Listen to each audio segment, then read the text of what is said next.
Pendant quelques minutes, on peut explorer un peu la dimension du silence.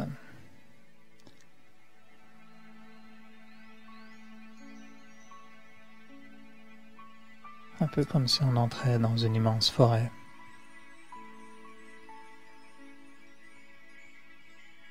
Avec tous ces mystères. Tout ce qu'il y a d'inconnu dans une forêt.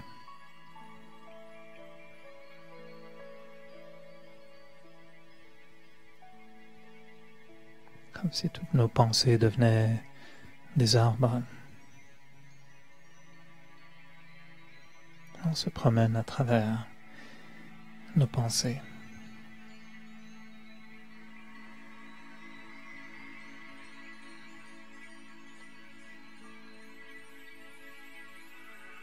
Et se promener dans le silence. Et prendre conscience de ses pensées. Mais aussi de la lumière qui peut s'infiltrer à travers les branches.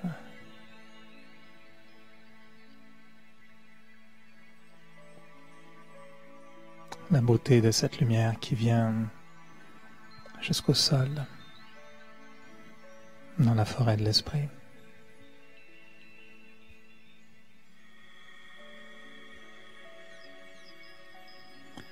Et je me rends compte que cette forêt est une forêt habitée.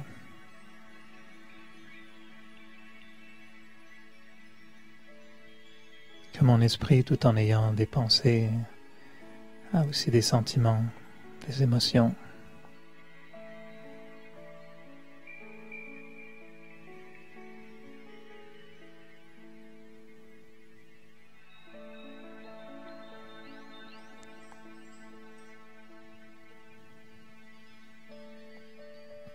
De la même façon qu'on peut se sentir facilement perdu dans une forêt.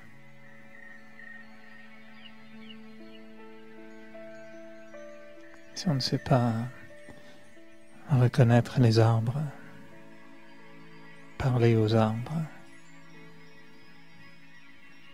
on peut facilement se perdre dans la forêt de l'esprit.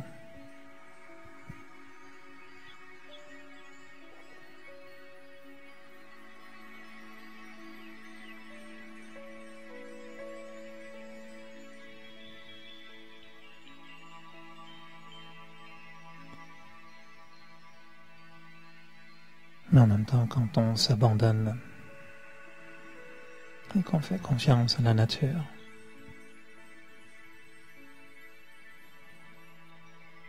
on découvre la danse entre la lumière, les arbres, les ombres qui dansent sur le sol.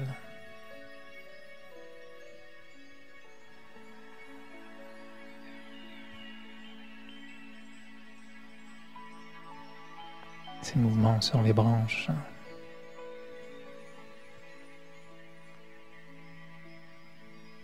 Comme des chants d'oiseaux.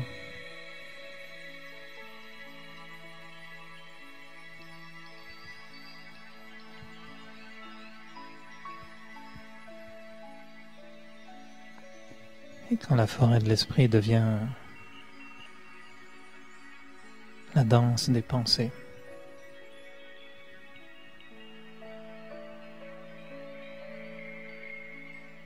quand mes pensées sont libres,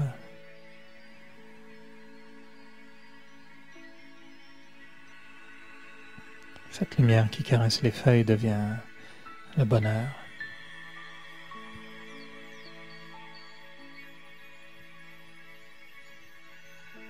Et la forêt de l'esprit devient la forêt du bonheur.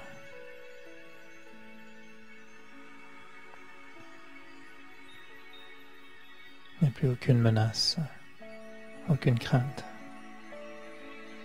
aucun souci.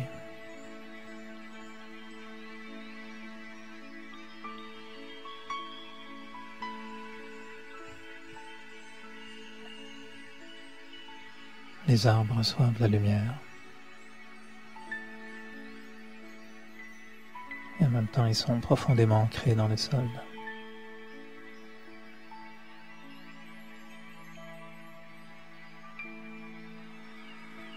de la même façon, mes pensées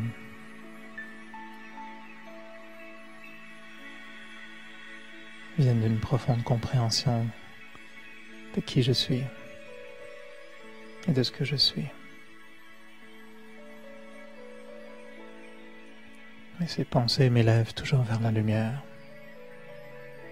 l'expérience du bonheur, l'expérience de la joie.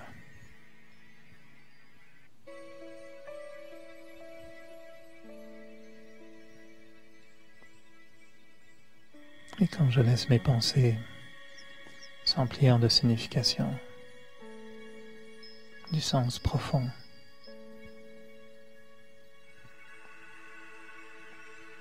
de ce que je suis,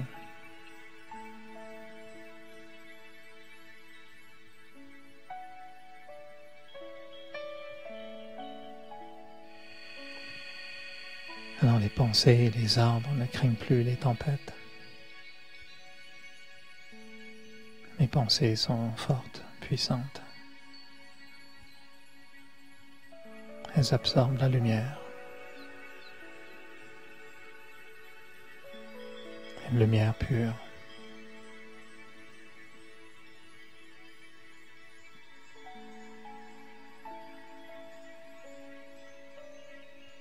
Et je dis à mes pensées qu'elles peuvent être heureuses, qu'elles n'ont aucune raison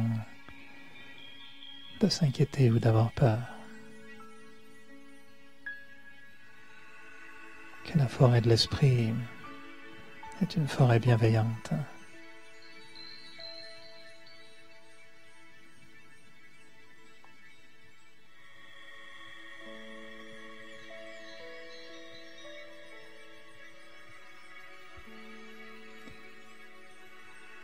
Le bonheur est au cœur de mon esprit.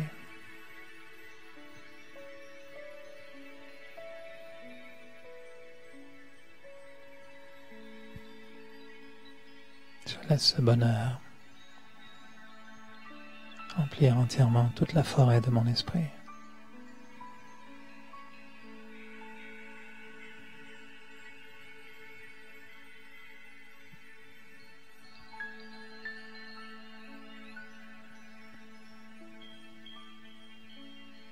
Et alors que j'avance sur le sentier du silence, mes pensées dansent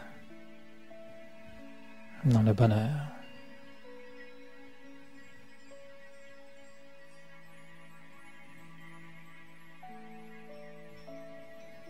Et je me rends compte que ce bonheur est toujours là, toujours disponible.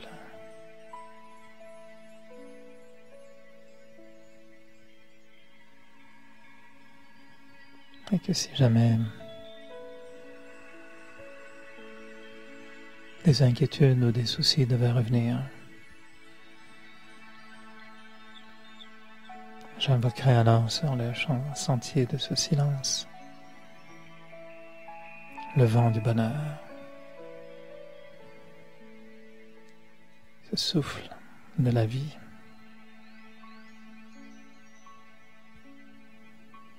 Et quand mes pensées sont heureuses,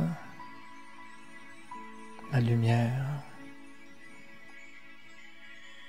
le chant du vent rendent la forêt heureuse.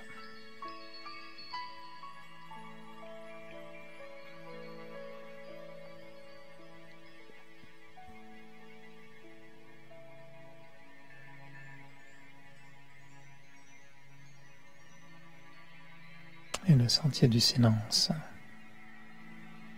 devient aussi le sentier du bonheur.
Bonsoir tout le monde, bienvenue. J'espère que j'ai perdu personne dans la forêt, non? Ça va? Pas qu'ils sont égarés quelque part, qui ont été mangés par des monstres. En fait, c'est la musique qui m'a inspiré à partir entre les arbres avec le chant des oiseaux. Donc, ce qui est beau dans la méditation, c'est qu'il y a des métaphores ou des façons de méditer qui sont très diverses, selon le jour, selon comment on se sent. On peut vraiment explorer la méditation de toutes sortes de formes. Parfois, c'est plus une visualisation, des fois, c'est plus une réflexion, des fois, c'est presque mystique, c'est presque ésotérique ou très spécial, des expériences qui sont indéfinissables à la limite. Une formule que j'aime bien aussi, c'est est-ce qu'il y en a ici qui savent faire du cheval, qui savent monter à cheval? Il y en a qui sont experts en équitation? Ouais. Pas tant que ça, on fait pas beaucoup ça à Montréal. Hein. Puis on a arrêté les calèches, non? C'est fini les... Et si vous avez déjà essayé ça, de monter à cheval, c'est pas si évident que ça. Hein. Dans les films, ça a l'air très facile, mais c'est pas nécessairement si facile que ça. Et j'ai fait beaucoup d'équitation jeune et c'était vraiment un bonheur, mais en même temps, ça peut être une grande souffrance. Parce que s'il y en a qui ne savent pas faire le trot, ça peut... tu sais, on dit souvent, quand tu fais du cheval puis que tu ne sais pas faire du cheval, le lendemain, tu as vraiment mal.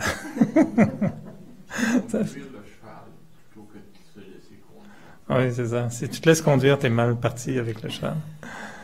Mais en même temps, il peut y avoir des moments magiques à cheval. Et quand on sait monter un cheval, quand on sait créer ce lien avec l'animal, monter à cheval, ça peut être un moment vraiment d'extase, quoi, cette symbiose qui va se créer. Et moi, j'ai des souvenirs d'aller dans les landes bretonnes, dans le vieux massif armoricain de Bretagne, dans les monts d'Arrée, avec des paysages... T'es sorti des bandes dessinées, je pense, avec de la brume, des herbes séchées hautes pendant l'hiver, des petits sentiers, puis d'avoir tu sais, quand il fait frais, puis ton cheval, il fait la fumée qui sort des naseaux, puis là, de partir dans des galops fantastiques avec le cheval. Puis tu sens que le cheval, il aime ça. Tu sais, puis après, le galop, là, il te regarde comme, il est super... il aime ça, tu sais, puis après tu le caresses, puis là tu vas tout doucement. Puis des fois on allait juste au pas, très très lentement. Puis tu sens que le cheval il est complètement, il écoute ce qui se passe, il voit tout, il sent, puis tu sens qu'il sait ce que tu penses. Il y a des communions avec le cheval qui peuvent être fascinantes. Donc, quel est mon point? Est-ce que je m'en vais avec ça? Dans une idée très simple, c'est qu'on dit que l'esprit, il est comme un cheval. Puis il faut savoir le monter. Parce que si on sait le monter, ça peut être fabuleux. Mais si on ne sait pas monter le cheval, puis qu'on ne sait pas quoi faire avec notre esprit, quand notre esprit part à trotter, puis qu'on ne sait pas quoi faire, puis qu'on n'a pas des bons étriers, puis qu'on est à contre-courant, le trot de l'esprit, ça fait très mal. Puis quand l'esprit part au galop, puis qu'on ne sait pas quoi faire, puis qu'il a décidé de retourner dans le box, tant pis pour vous. Vous allez vous retrouver à l'écurie, au lieu de vous retrouver dans les beaux champs de canola ou des monts d'arrêt, les sentiers qu'on avait espéré visiter. Puis là, vous retrouvez un retour à la case de départ. Et dans ce sens-là, la méditation, je trouve que c'est une image qui est très intéressante, comment l'esprit et comment la méditation devient un moment de... espérons-le, non pas de rodéo, bien que des fois, ça a son charme aussi, d'être capable de tenir bon 10 minutes. Il y a des gens, s'ils peuvent juste tenir bon 10 minutes en méditation, on dit bravo, tu as tenu 10 minutes. Il y en a, ils se font débarquer après 30 secondes. Ils viennent pour s'asseoir en méditation, ils essayent d'être paisibles, d'être bien, puis après 30 secondes, j'ai laissé le feu allumé à la maison. Flûte, le poêle est allumé. Voilà, où est-ce que j'ai mis mon porte-monnaie? Fini la méditation. C'est comme t'es out. Tu t'es fait éjecter directement de ton cheval et l'esprit a pris le dessus et on est incapable de dompter la bête. Non? Ou alors, on s'endort complètement, et le cheval lui dit, lui dort, moi je vais dormir aussi. Puis tout le monde dort. Puis ta petite promenade à cheval, pas vraiment intéressante. Donc la question du soir, ou du jour, selon ceux qui écoutent, à quelle heure ils écoutent, où en êtes-vous dans votre relation équestre avec votre esprit? Combien êtes-vous capable et combien appréciez-vous la relation avec l'esprit? Est-ce une relation agréable? Savez-vous monter votre esprit? Savez-vous comment le diriger, faire du trot, tourner à gauche, à droite?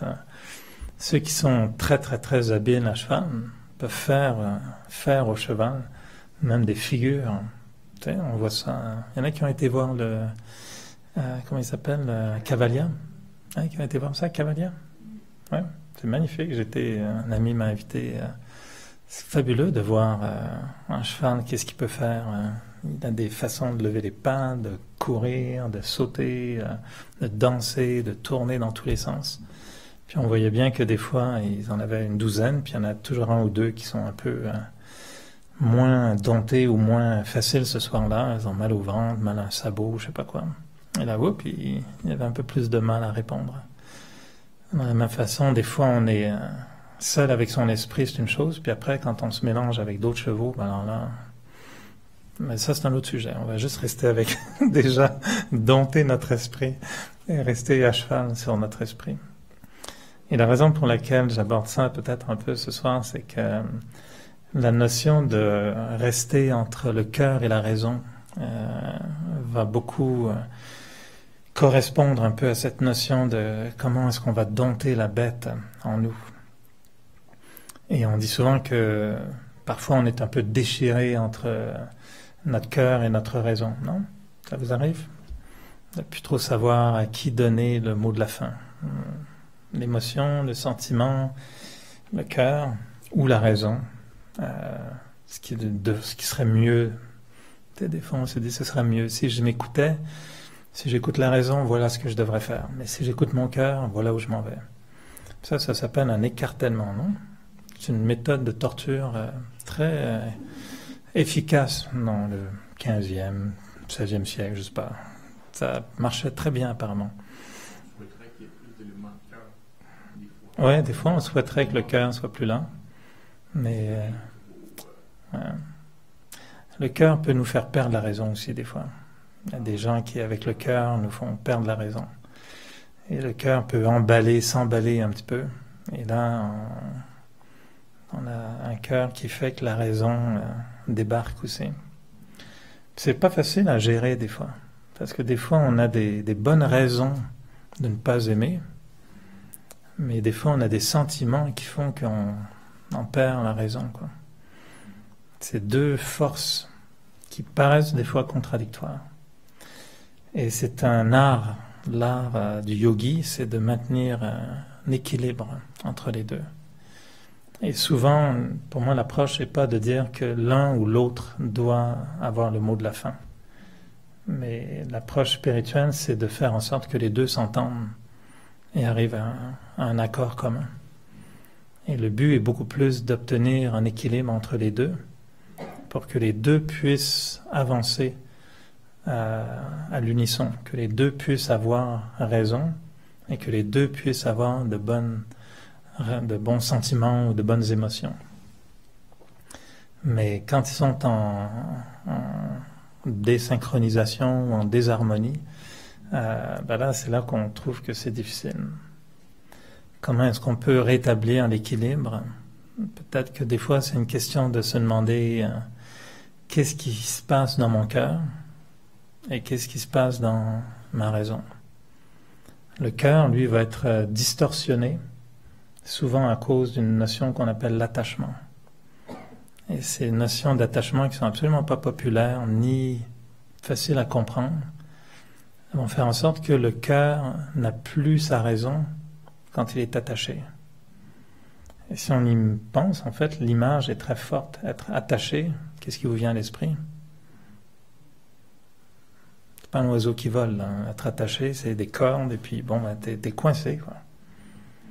Et le problème de l'attachement, Et souvent que le cœur, il est coincé, il est attaché.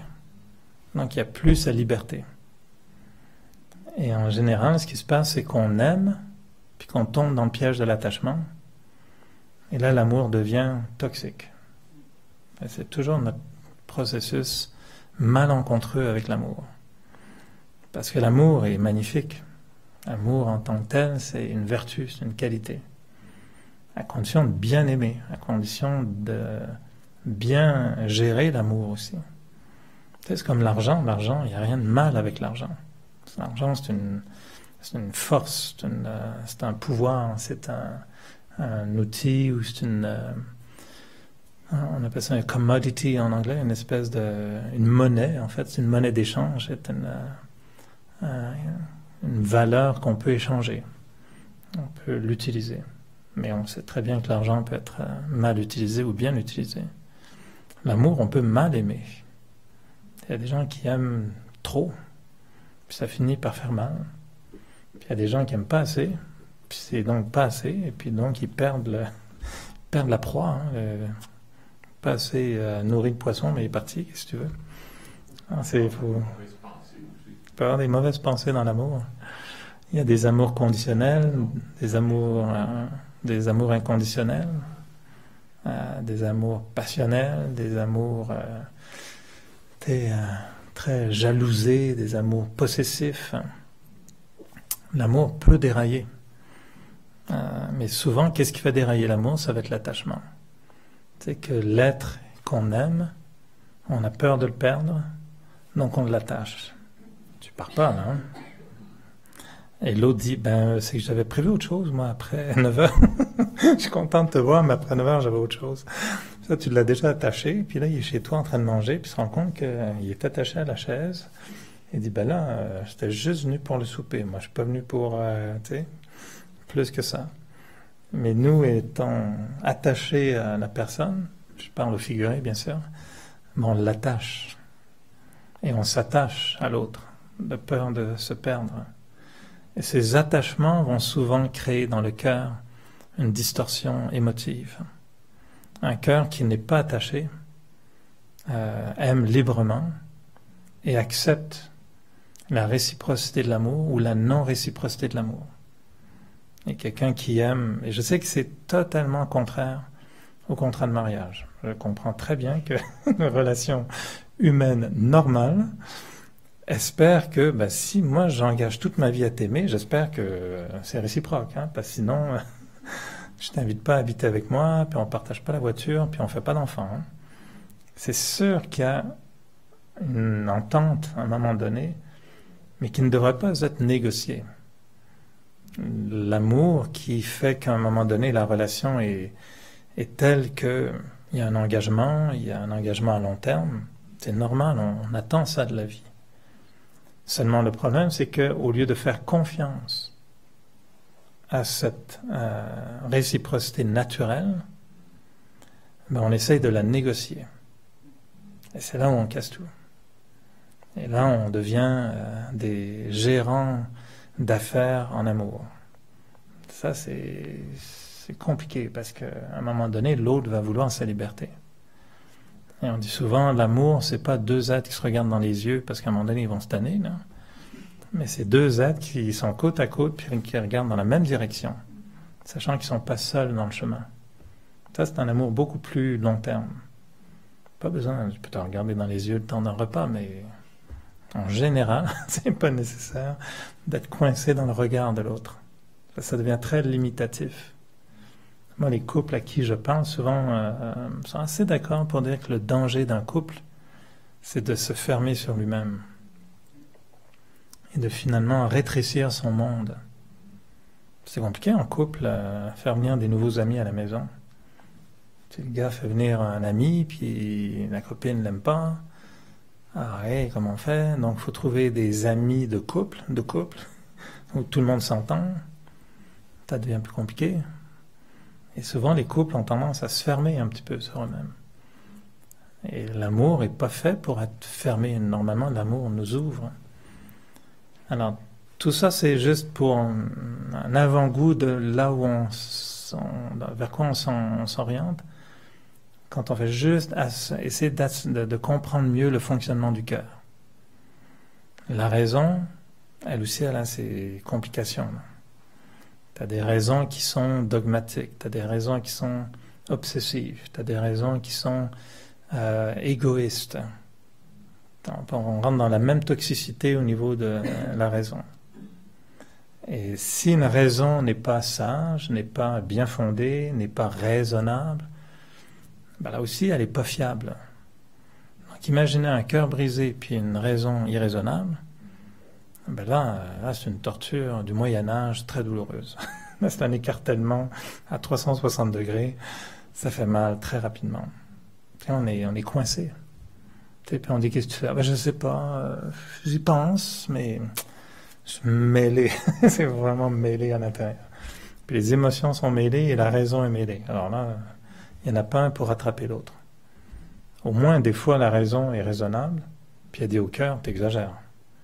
Ou parfois, le cœur est raisonnable, puis il dit à la raison, t'as perdu la raison, toi.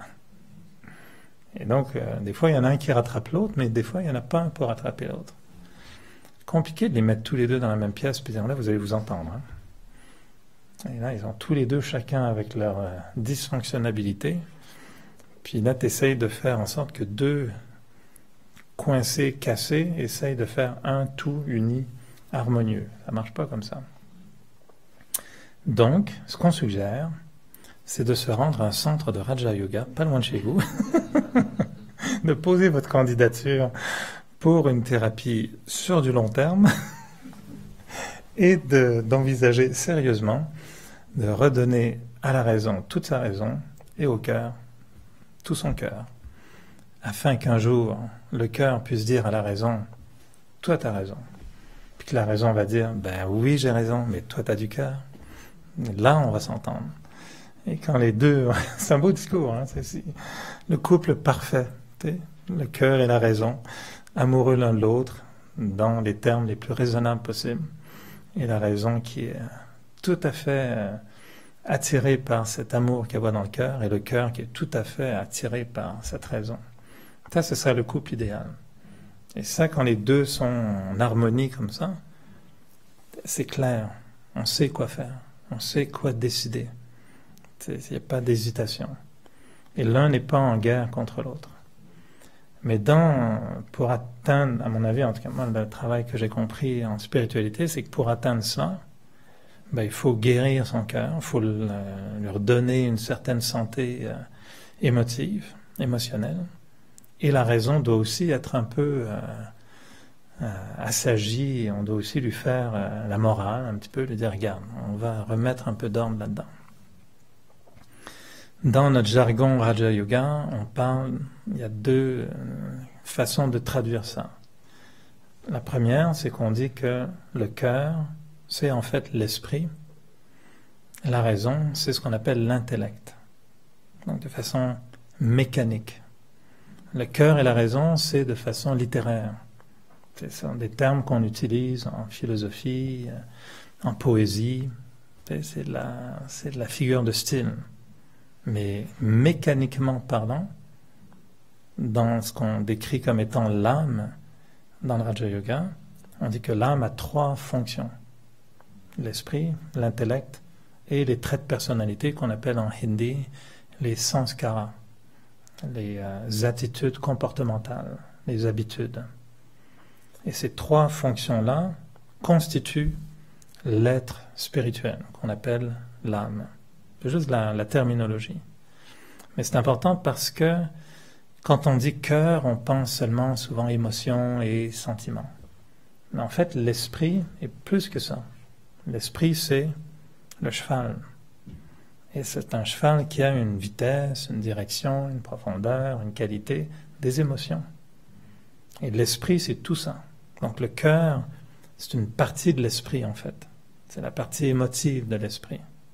Et la raison, c'est une partie de l'intellect. Mais l'intellect est plus que ça.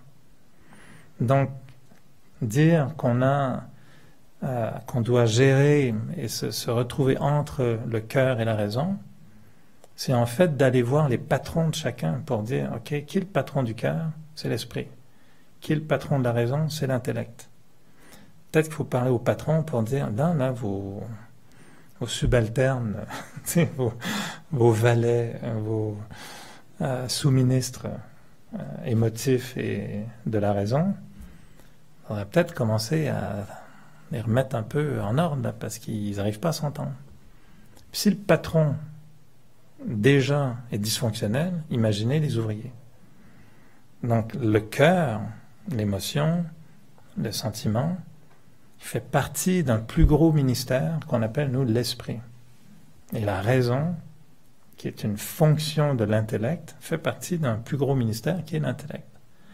Donc le Raja Yoga nous aide à soigner l'esprit et l'intellect, parce que ce sont les deux gros ministères, avec le troisième, qu'on appelle donc les traits de personnalité, ou attitudes comportementales, ou les habitudes. Et ces trois ministères, c'est le cabinet des ministres. Puis l'âme, c'est le premier ministre. Ça vous va comme... c'est un peu politique, hein, mais ça va... Votez pour vous. De toute façon, vous n'avez pas le choix. Il n'y a pas de parti pris là-dedans. Il faut voter pour soi. C'est-à-dire espérer avoir un esprit qui fonctionne, un intellect qui fonctionne, puis des traits de personnalité qui fonctionnent. Et les trois ministères fonctionnent ensemble. Donc, d'un côté, on peut traduire raison, cœur, avec esprit, intellect, si on relie. Puis je vais revenir là-dessus. Et l'autre approche qu'on a aussi, c'est de dire, quand on parle d'être entre la raison et le cœur, on parle en fait d'être entre l'amour et la loi. Et on dit souvent, ça c'est l'équilibre dans la spiritualité, c'est de maintenir un équilibre entre l'amour et la loi. Love and law. En anglais, ça rime, c'est love and law, l'amour et la loi. Parce que des fois, il faut répondre avec amour, aux dépens de la loi, et des fois, il faut exercer la loi aux dépens de l'amour. Il faut savoir quand exercer lequel. Puis ceux qui ont des enfants, il y a des parents, je sais qu'il y a des parents dans la salle. Je pense que les parents, c'est une des règles qu'ils doivent maîtriser, j'imagine. Quand est-ce que tu dis oui? Parce que tu sais que c'est juste le cœur qui doit parler. Puis demain, tu feras intervenir la loi. Puis quand est-ce que des fois, non, il faut vraiment dire non. Passer la loi. Ça ne va pas faire plaisir à l'enfant, mais il faut appliquer la loi. Et c'est un équilibre. Et là où on fait souvent une erreur, enfin à mon sens, j'ai tort, c'est que des fois on applique la loi sans cœur, ou des fois on y va avec le cœur sans la loi. Et c'est là où, d'après moi, on perd le jeu. Là. On n'arrive pas à... C'est très dangereux de faire ça. Parce que si on y va avec le cœur au dépend complètement de la loi, il va y avoir un abus. On va certainement à un moment donné se retrouver dans une situation où quelqu'un va abuser de ça. Puis là, on va être tellement loin de la loi que de revenir vers la loi, c'est comme, ouh, ça va faire mal.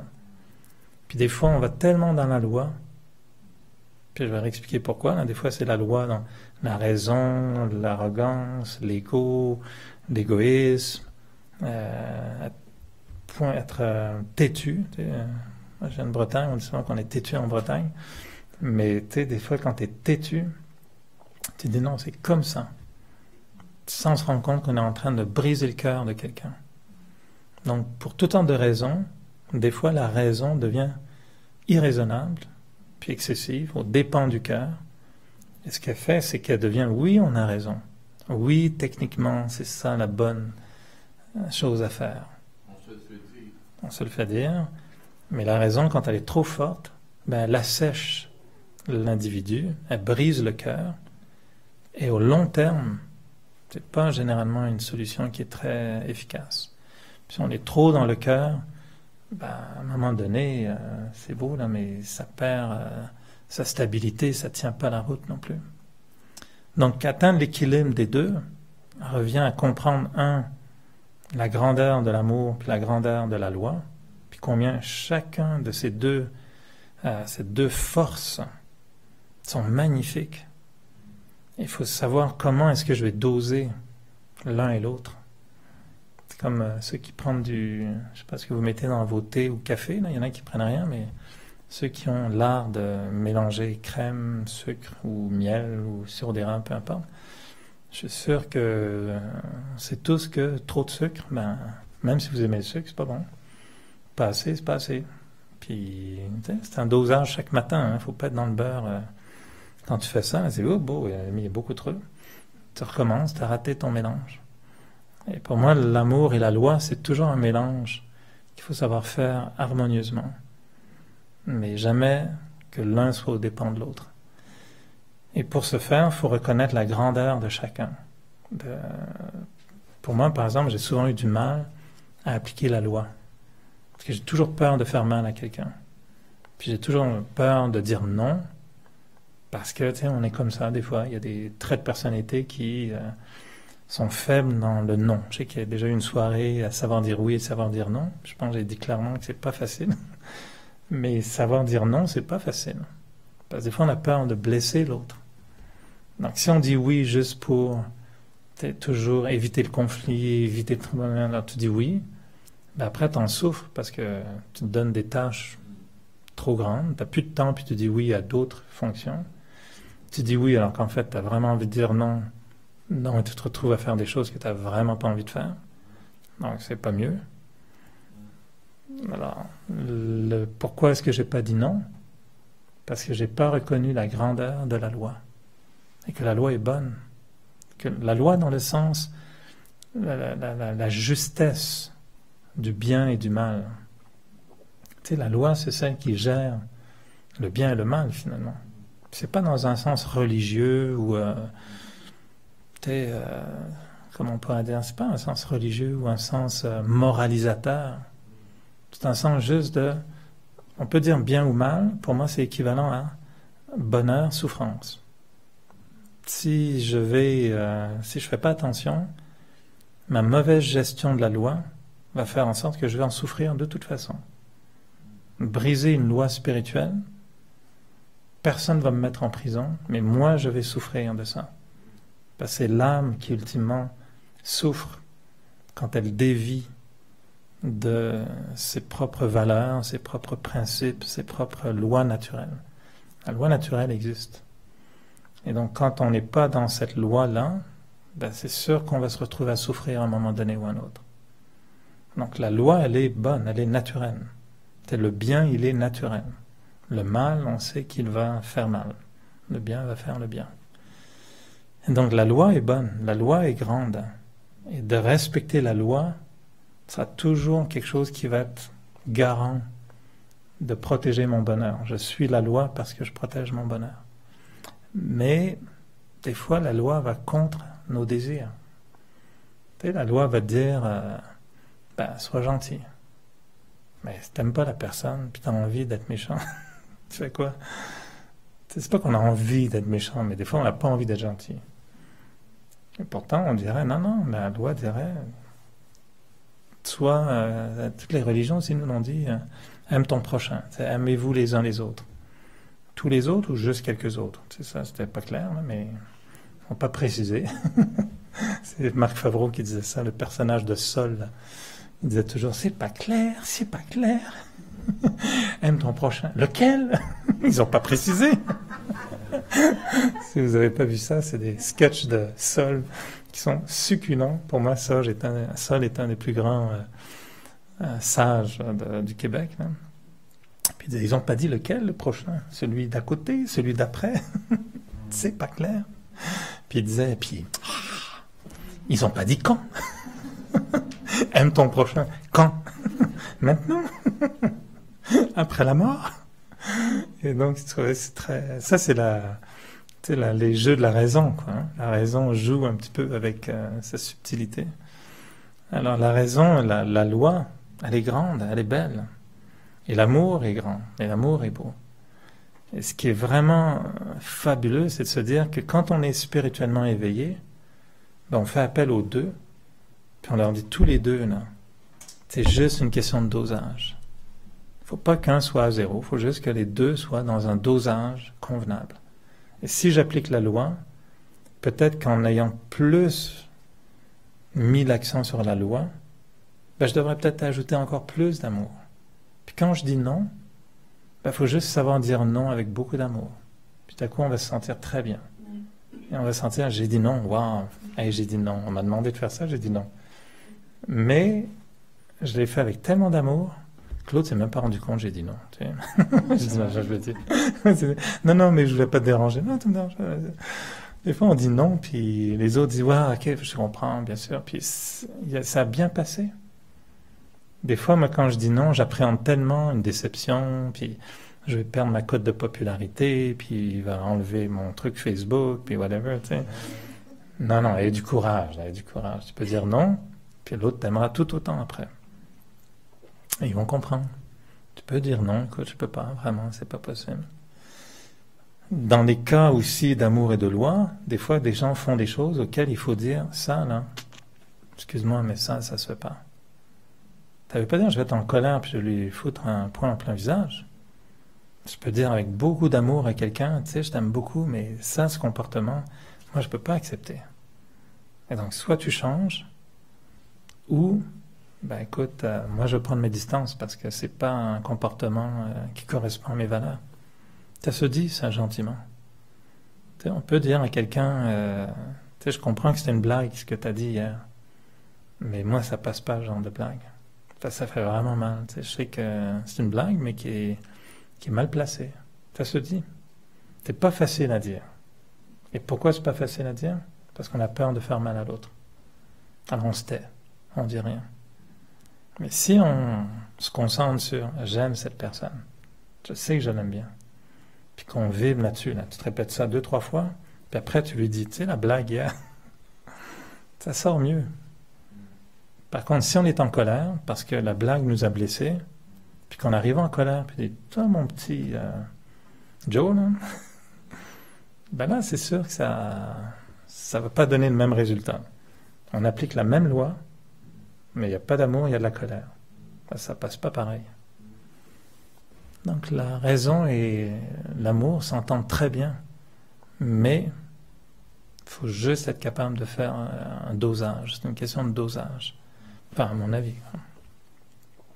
Et dans ce sens-là, comment doser, comment être capable de jongler avec ces deux-là, ben c'est là où je propose de retourner voir les patrons, puis de retourner voir l'esprit, puis de dire, hey, il faudrait que tu t'occupes du cœur là, un peu, parce que je suis pas bien en ce moment du tout, là. Puis d'aller voir l'intellect, puis de dire, t'as perdu la raison, mon ami, là, t'es vraiment confus, là, ça va pas du tout. Et à ce moment-là, il faut se demander qu'est-ce qu'on doit donner à manger à ces deux ministres pour qu'ils soient heureux. C'est pas compliqué. Les ministres, vous savez comment ça marche. Il faut juste bien les payer. Il faut juste... Je plaisante, je dis n'importe quoi. Non, c'est vrai qu'il faut quand même savoir qu'est-ce que l'esprit, de quoi il a besoin pour qu'un esprit fonctionne. Et c'est là où on arrive dans la dynamique très intéressante qui revient à ce cheval du début. Qu'est-ce qui fait qu'un cheval va vous obéir ou pas? Je pense que j'avais raconté une fois, moi j'avais dans le centre équestre où on allait, il y avait une jument qui donnait beaucoup de fil à retordre parce qu'elle avait tendance à faire non pas méditer ses cavaliers, mais les faire léviter très haut. Et elle avait tendance à plutôt les éjecter puis retourner en courant dans le box. Et le gars qui tenait le centre équestre s'appelait Milo. Puis il m'a dit, Eric, tu devrais l'essayer, tu vas l'aimer, on l'appelle la Canadienne. Et je me souviens un peu pourquoi il l'appelait la Canadienne, mais c'était pas une bonne référence. Mais peut-être qu'elle venait du Canada, je sais pas. Je me souviens pas pourquoi on l'appelait comme ça. Et étant donné qu'il savait que je venais du Québec, il me dit, tu vas essaye-la, la Canadienne. C'était une petite jument teigne, vraiment teigne. Tu rentrais dans son box, puis ça paf, puis oh boy, c'était pas facile du tout. Puis son truc à elle, c'est qu'elle était très, très, très, comment je pourrais dire, désobéissante en fait. Puis quand tu tirais avec les rênes, le mort, là, elle, ça bavait blanc, puis elle voulait rien savoir. Plus tu tirais, plus elle partait au galop, là, puis là, quand elle sentait qu'elle avait le dessus, elle faisait demi-tour, puis elle retournait, puis tu voyais beaucoup de gens arriver comme ça. Oui! Ça, puis Milo disait, ouais, la Canadienne arrive. Elle retournait dans le box. Alors, c'est une très gentille invitation de dire, essaye-la de la Canadienne. Et moi, je me suis demandé, si elle parle québécois, peut-être qu'on va s'entendre, mais je ne sais pas si elle était canadienne-anglaise. C'était ça mon problème. Mais en fait, ce que j'avais remarqué, c'est qu'elle avait un dos, magnifique dos pour être montée à cru, donc sans selle. Et dès que tu lui mettais la selle, elle détestait, elle ruait, etc. C'était compliqué. Et une fois qu'on était en randonnée, ben, je me suis fait avoir, hein, comme tout le monde. Tu sais, là, tu dis, tu te penses meilleur qu'un autre. Et tu es parti, puis là, tu passes 10 minutes à lui arracher la mâchoire. Elle veut rien savoir, puis t'as beau tirer, elle retournait dans le box. Et puis, étant donné que j'étais un peu orgueilleux, je me dis, bah là, j'ai eu l'air vraiment noun là, de retourner dans le box avec la Canadienne. Non, non, non. Et puis, je me souviens plus des détails, mais je me souviens de plusieurs fois après où j'étais retourné avec elle. Puis, à un moment donné, j'avais dit, bon, toi, tu veux courir, hein? Ben, ok, on va courir, mon ami. Puis là, j'avais enlevé la selle, j'étais parti à cru. Et là, t'es à cru, si le dos est bien, ça va. Si le dos est comme ça, c'est pas une bonne idée, tu fais pas ça. Mais elle avait un bon dos, tu t'attaches beaucoup à la crinière. Et là, je la bottais vraiment en disant, tu veux y aller? Ben, vas-y. Là. Puis là, elle courait. Puis au lieu de la freiner, je disais, vas-y. Puis je la talonnais pour aller plus vite. Puis là, c'est comme si elle sonnait, ben, t'as pas la tête, non? Vas-y, là. Plus vite, plus vite, plus vite. Puis elle, c'était comme, ok, j'allais plus vite, mais essaye-toi de rester dessus. Puis on a fait, je me souviens, un galop sur la ligne des crêtes. On appelait ça la ligne des crêtes. Hallucinant, tu sais, vraiment. Et là, je la sentais à fond, fond, fond. Puis moi, je me disais, vas-y, j'adore ton dos, c'est très bien, je suis très confortable. Mais il faut que tu t'attaches quand même. Puis à un moment donné, il y a eu cette cassure qui a fait ce moment magique, là, où tu sens que le cheval, là, ça y est, là, il dit, OK, on va négocier. Puis là, il commence à être trempé, de la bave partout. Et puis là, à un moment donné, tu sens qu'il y a quelque chose qui se passe. Il y a une chimie qui s'est passée. Et là, tout à coup, on a fait un contact. Et après, moi, c'était une des juments que je préférais. Dès qu'elle me voyait, elle avait son truc. Après, quand t'arrivais à te faire adopter par la Canadienne, dès qu'elle me voyait arriver, là, tu sentais qu'elle elle te reconnaît, donc elle était contente. Puis son truc, elle aimait beaucoup, il fallait aller devant elle. Puis là, elle se frottait la tête contre toi. Puis j'assure, ça, c'est gros un cheval, hein? Donc ça te pousse dans le box, puis là, ça se frotte contre toi. Tu sens bon après, là. Oh boy. Mon père me disait toujours, hey, tu vas te laver, là, hein, parce que, ouais, ça sent la Canadienne, tu sais, elle se frottait, puis on avait vraiment une belle relation. Et moi, j'ai toujours pensé à ça après, quand on m'a appris à méditer, parce que ma première méditation, ça fait exactement comme la première randonnée avec la Canadienne. Retour à la case de départ. Et donc, l'esprit, quand je dis qu'est-ce que ça mange, ben, c'est ça qu'il faut comprendre avec l'esprit. Qu'est-ce qu'on va donner à l'esprit pour qu'il se répare un petit peu? Et là, on pourrait aller dans des grandes discussions. Tu sais, soigner le cœur, c'est un travail de longue haleine. Tu sais, un cheval, tu lui donnes de l'avoine, puis bon, ça va, quoi. Mais l'esprit, il faut lui donner autre chose. Et dans ce sens-là, pour moi, le cœur, pour qu'il soit capable de s'harmoniser avec la raison, il faut que le cœur lui-même retrouve sa raison d'être. Et la raison, on va voir tout à l'heure, il faut qu'il retrouve ses émotions et qu'il retrouve son cœur. Donc le cœur, qui est dans le ministère de l'esprit, mais il est alimenté par des pensées.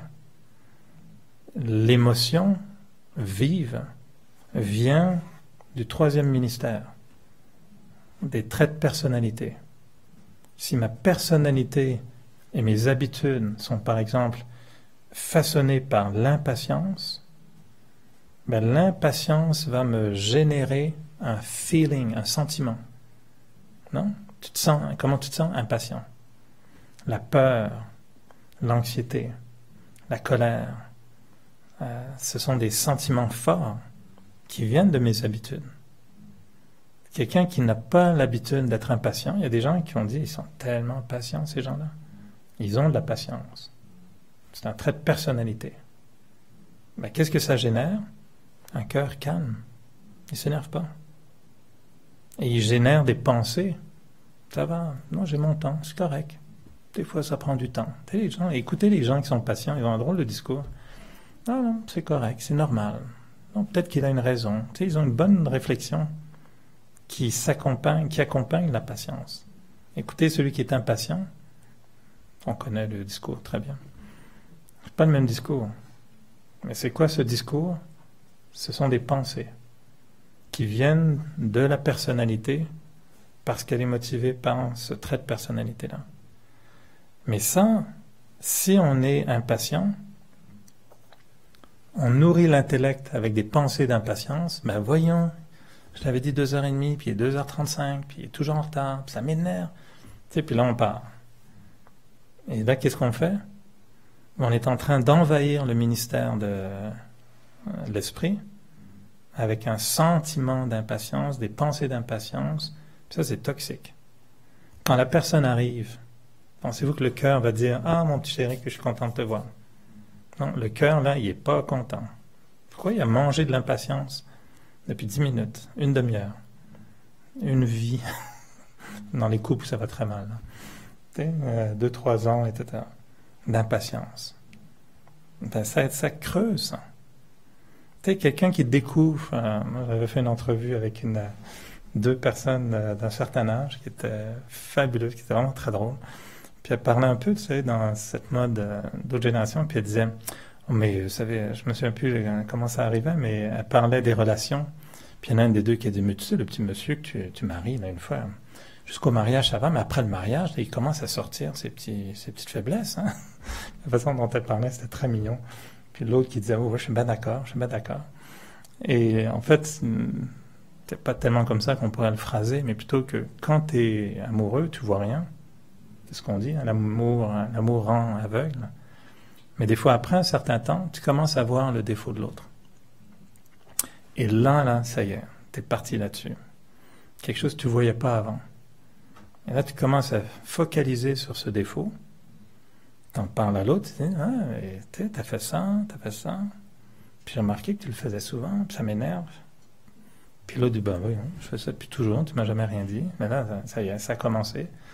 Puis ça s'accentue, puis après ça se complexifie.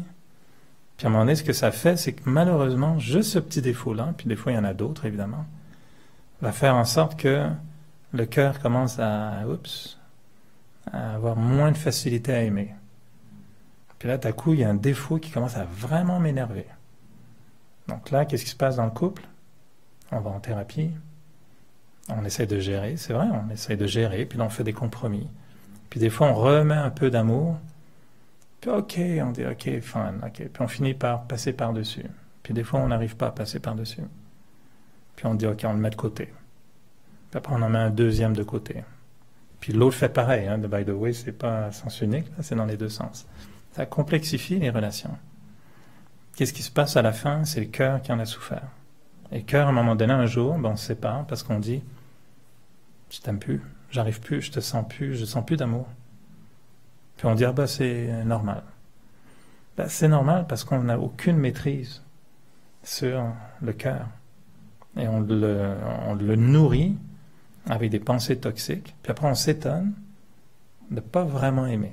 Puis ça, c'est dans une relation de couple, mais c'est au travail, c'est les voisins, c'est les frères et sœurs, c'est tout le monde, c'est les relations en général. Puis c'est même avec soi-même. Si on est constamment focalisé sur nos défauts, puis il y en a qui sont obsédés avec leurs défauts. Moi, je dis toujours, il y a des gens, ils sont beaux comme des dieux, mais eux, ils se trouvent qu'ils ont le sourcil un peu trop haut. Puis tous les matins, tout ce qu'ils regardent, c'est le sourcil. Je veux dire, ils se qualifieraient pour Monsieur Univers, là, ou Madame Univers. Mais il y a un sourcil qui n'est pas... Et là, ça les dérange vraiment beaucoup. Mais là, ils vont aller faire une chirurgie esthétique à 10 000 $ qui va abîmer encore plus le sourcil. Alors là, c'est la fin du monde. Là, ils sont en thérapie. Puis finalement, ils sont arrachés le sourcil. Puis ça, non, c'est compliqué. Mais ça, ils ne s'aiment plus. Estime de soi à cause d'un sourcil. Les sourcils, les soucis, hein, ça se ressemble beaucoup. Je dis absolument n'importe quoi. Je n'ai pas mangé ce soir. Mais je dis, en fait, non, c'est pas n'importe quoi. Je parle de moi, non. Mais des fois, on a des petits bobos, des trucs, puis on se concentre là-dessus. Si on est, si on a des fois un défaut de caractère, puis qui nous énerve, ben on peut tout à coup avoir une image de soi qui est vraiment à la baisse juste à cause de ça. Ça prend un ami qui nous fait un portrait un peu plus global pour dire, ouais, mais regarde, ok, c'est vrai que t'es comme ça. Mais pense à tout ce que tu fais, puis t'es comme ci, puis t'es comme ça, puis tu te rends compte depuis 20 ans, c'est ci. Ah ouais, finalement. Quelqu'un t'a fait le big picture, tu dis, ah ouais, finalement, j'avais un peu exagéré avec ça. Tout ça, je veux juste illustrer une chose.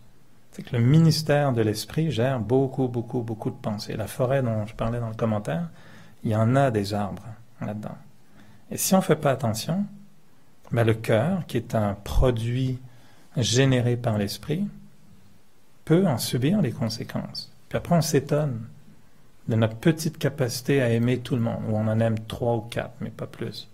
Ben oui, le cœur a rétréci beaucoup, beaucoup, beaucoup, beaucoup. Et c'est là où la méditation devient un outil pour dire, ben, il faut nourrir le cœur, il faut nourrir l'esprit avec des pensées élevées, des pensées pures, des pensées bienveillantes, des pensées fortes, faire attention à nos mauvaises habitudes, créer des pensées qui vont dans l'autre sens.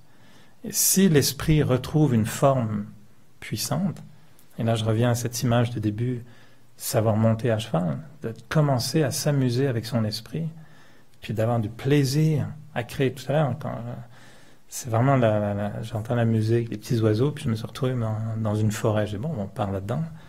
Mais pour moi, c'était vraiment ça, de l'expérience, de combien mes pensées peuvent créer du bonheur.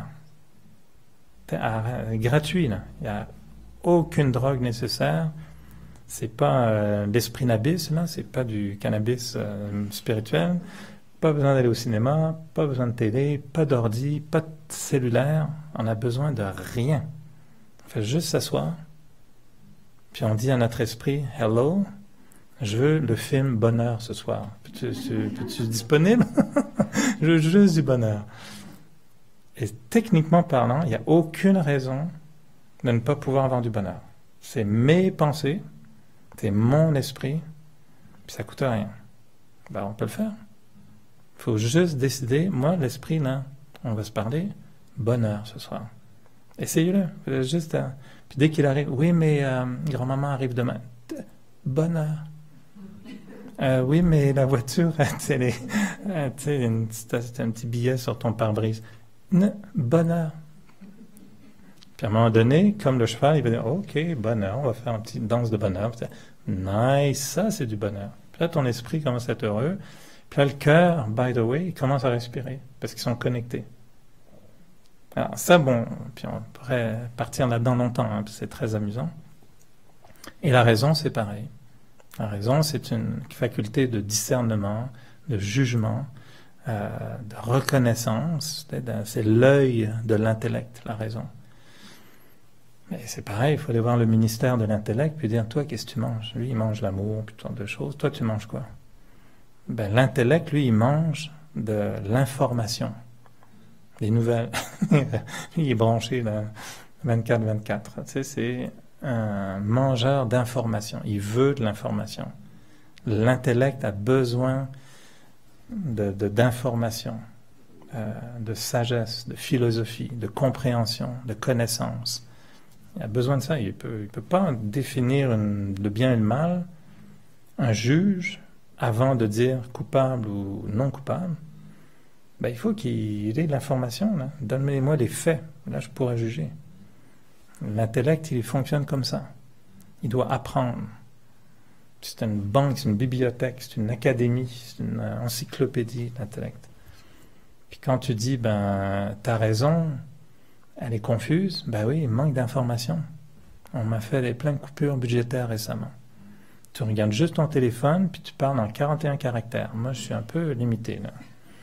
Puis tu regardes des âneries toute la journée, avec des vidéos qui durent 15 secondes, parce qu'apparemment, plus que 15 secondes, tu n'es plus capable. Aïe, aïe. Imagine la librairie, la bibliothèque de Montréal, remplacée par des post-it. OK. Allez écouter Platon là, avec 3 post-it. Ah, c'est limité, hein. Puis après, tu demandes, puis qu'est-ce que tu en penses? La sagesse humaine, la raison, le sens de la vie. Dis-moi ce que c'est. Écoute, ben, tu parles juste avec, comment on appelle ça? Jamais en français, les petits sourires et les iconomes, hein?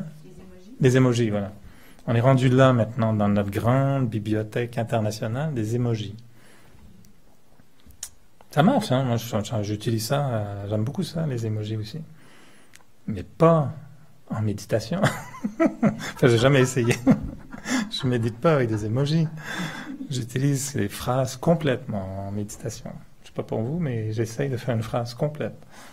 Puis profonde, puis avec du sens, puis une sagesse doit être là. Donc il faut vraiment que la bibliothèque universelle de l'intellect aille se renflouer un petit peu. Et là, il y aura une raison. Mais si j'ai pas d'informations, si j'ai pas réfléchi sur qu'est-ce que c'est les valeurs, qu'est-ce que c'est que le bonheur, qu'est-ce que c'est que la patience, qu'est-ce qu'il y a de mal avec l'attachement, ben, si j'ai pas tout mon information, la raison aura beaucoup de mal à se prononcer. Et elle va utiliser les données qui lui sont offertes, très limitées, contradictoires, émotives, passionnelles, égoïstes, orgueilleuse. Ça complique beaucoup, beaucoup. Alors, j'arrête de m'emballer parce qu'on peut partir en beaucoup de choses, mais je ne sais pas si ça a un sens pour vous, ce genre de nuance. Mais quand on dit « ouais, j'ai du mal entre mon cœur, ma tête », ben là, c'est plus compliqué qu'on pense. Pas plus compliqué, pardon. C'est plus... il y a plus de nuances qu'on pense. Et repensons simplement à l'idée que le cœur relève du ministère de l'esprit, la raison du ministère de l'intellect, que les deux ont des banderoles publicitaires amour, loi, et que notre rôle à nous, c'est de générer un équilibre, de trouver la façon de marcher sur le fil, en restant sur le fil avec de chaque côté l'amour et la loi. Puis des fois ça fait ça, des fois ça fait ça. Puis un funambule, c'est ça, hein, il jongle avec ses poids de chaque côté. Et pour moi, la vie est un fil sur lequel il faut essayer de rester en équilibre.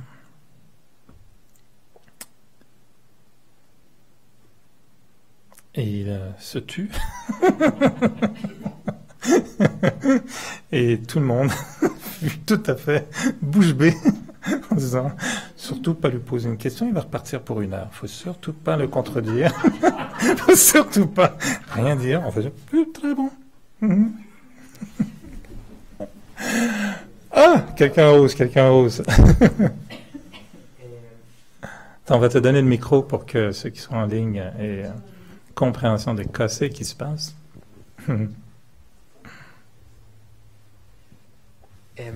J'aimerais savoir, les pensées, ça fait partie de l'intellect? De l'esprit. Ou de l'esprit. Ouais. Mais il y a un truc là-dedans qui est un peu compliqué, c'est technique. C'est que l'intellect, c'est la faculté de comprendre, de se souvenir, de discerner. Mais l'intellect, quand il fait émerger ses idées, ça passe par l'esprit et ça devient des pensées aussi. Donc il y a des pensées qui viennent de l'esprit, puis des pensées qui viennent de l'intellect. Et le meilleur exemple, c'est par exemple quand on dit ah tiens, je vais manger un gros gâteau au chocolat ce soir. Ben, l'esprit va dire yeah, génial, c'est parce que les traits de personnalité veulent du chocolat, donc yeah, bonne idée. Puis l'intellect va dire non, c'est le deuxième, t'en as déjà mangé un ce midi. Et là, il y a un argumentaire entre l'esprit et l'intellect. Mais les deux pensent à travers l'esprit. Alors, c'est là où il y a une petite... Et les sanskaras, les traits de personnalité, exercent aussi des pensées, font sortir des pensées. Donc en fait, l'esprit, c'est la boîte à pensées. Mais il y a des pensées qui nous viennent de l'extérieur, il y a des pensées qui nous viennent de nos sentiments, il y a des pensées qui nous viennent de notre intellect, des pensées qui nous viennent de notre personnalité, des pensées qui viennent peut-être même de Dieu, des pensées qui viennent de notre animal de compagnie. Donc le haut-parleur, c'est l'esprit qui sait articuler les pensées, mais elles viennent d'un peu partout. Le cheval, c'est aussi les pensées. Oui. Et les émotions font partie de l'esprit, Ouais. qui vont déclencher des pensées. Ouais. Et le conducteur, le cavalier, c'est l'intellect. Donc l'image qu'on a dans le Raja Yoga, c'est en fait que l'intellect doit tenir les rênes de l'esprit pour contrôler aussi le cheval de l'esprit. Puis même après, il y a un autre cheval qui est les organes des sens, mais ça, c'est une autre histoire. Peut-être devant aussi, Louise. Là, les gens en ligne vont être contents parce qu'ils entendent les questions. Il arrive que, quand on fait la méditation, on sent qu'il y a des pensées qui montent, des émotions, Et là, il y a un observateur qui voit ces émotions-là.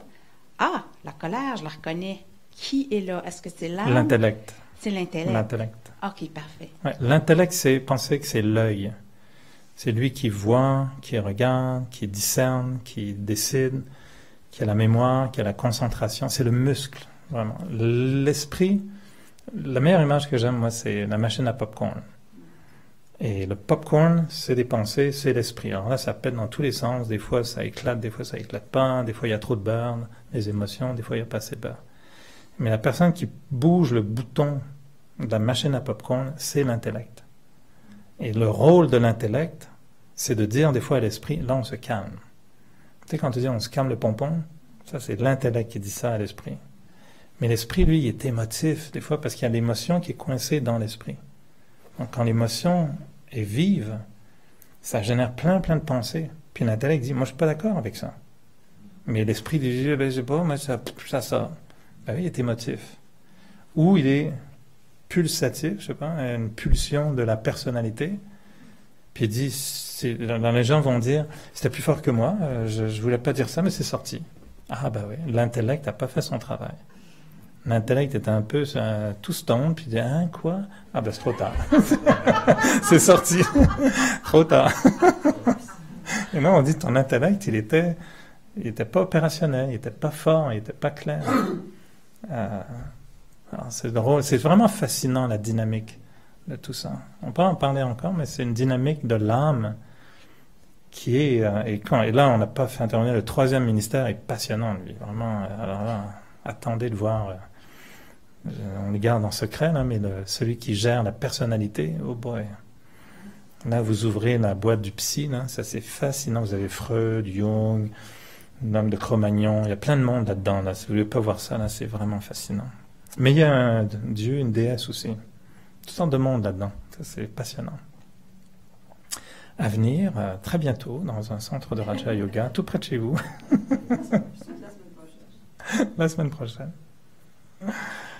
Ok, je propose un clore quand même avec une méditation, comme d'habitude. Et alors là, je ne sais pas où on va aller, donc je vais voir ce qu'il y a dans la musique, là. Si tu nous mets des crapauds, des...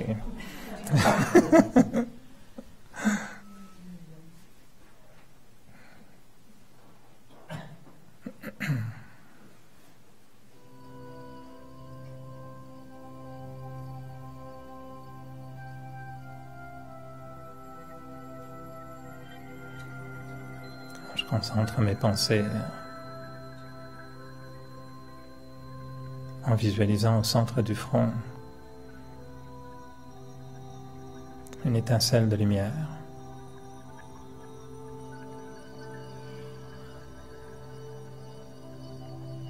On voit que c'est au centre du front que siège l'être vivant.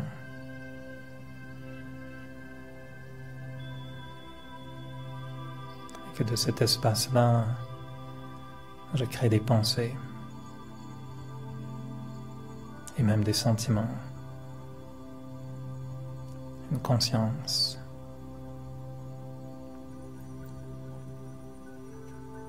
Et tout en voyant ce qui m'entoure, les gens autour de moi, l'espace dans lequel je suis, je peux ressentir cette présence de l'être, de la vie, comme une étoile.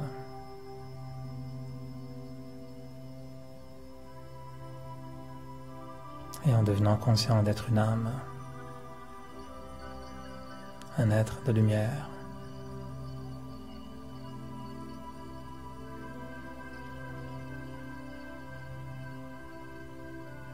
je ressens toute cette grandeur. Quand l'être spirituel est dans un corps.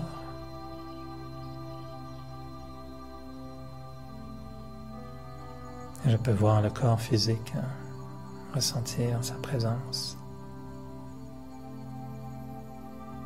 mais en même temps être conscient de l'être, l'âme. L'âme dans un corps. Et j'utilise la pensée consciemment que je suis une âme, que je suis dans un corps.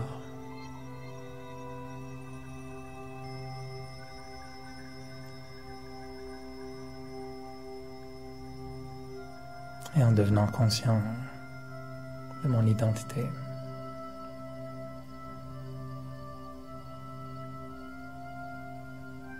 je redeviens conscient de ce qui est en moi véritablement. Mes pensées, mes sentiments, ma conscience et ma personnalité.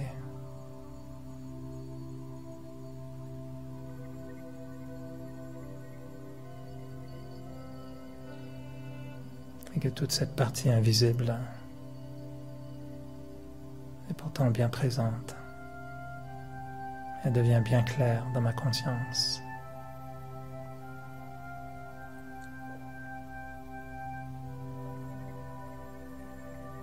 Et je peux me voir comme un être spirituellement élevé.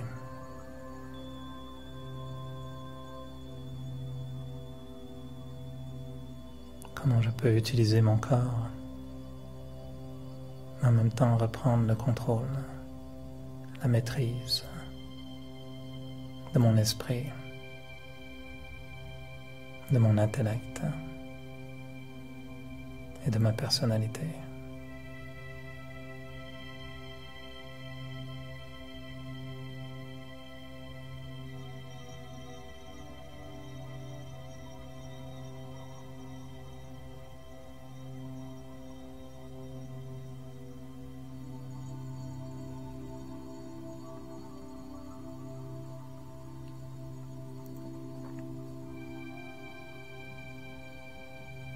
Et je vois qu'il est possible de recréer une relation très harmonieuse avec soi-même.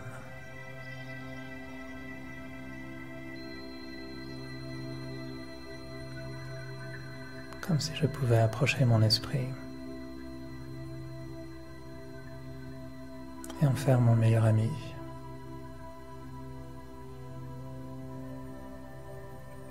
Regarder mon intellect et en faire mon guide.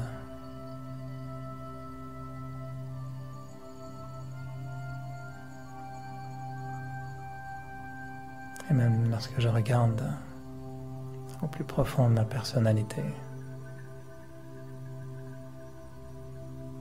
je sais qu'il existe une version de moi qui est pure, épanouie, complète et qui ne demande qu'à ressortir.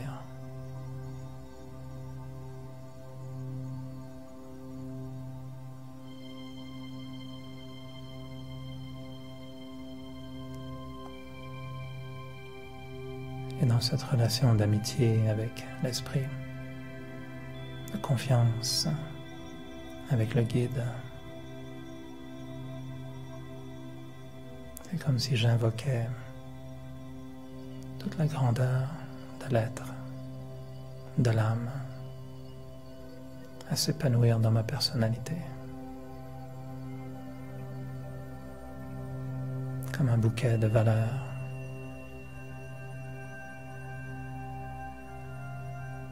Avec les couleurs de l'amour, de la paix, du bonheur.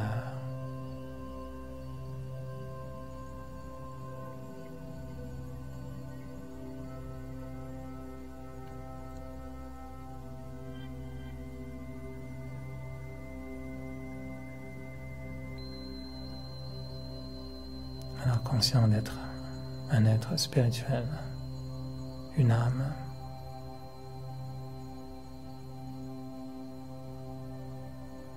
je m'emplis de ces vibrations pures, de douceur,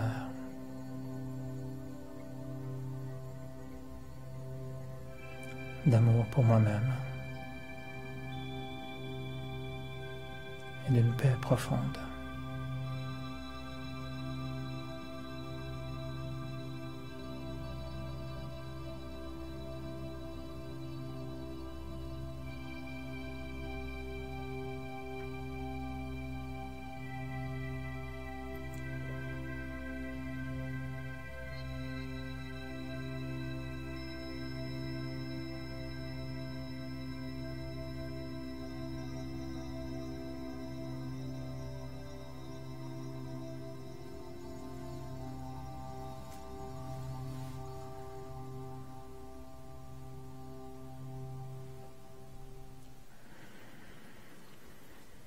Ok. On a suite au prochain épisode, mercredi prochain. Et mercredi dans 2 semaines, donc pas mercredi prochain, mais le mercredi suivant, ben là, je pourrais pas parler beaucoup. Ça m'agace beaucoup. Parce que ce sera notre party de Noël. Alors, il y aura de l'animation, il y aura autre chose, il y aura... Souvent, on chante, on danse, on fait tout un tas de choses. Alors, ce sera le petit party de Noël. Mais c'est un party yogi. C'est assez plate pour la plupart des gens. Il n'y a pas d'alcool, il n'y a rien. Ça se termine à 9h. C'est vraiment des parties... Mais c'est sympa pareil. Puis c'est un party très intérieur avec des moments de bonheur garantis. Alors, voilà, au plaisir de vous retrouver. Bonne soirée. Merci à tous. À bientôt.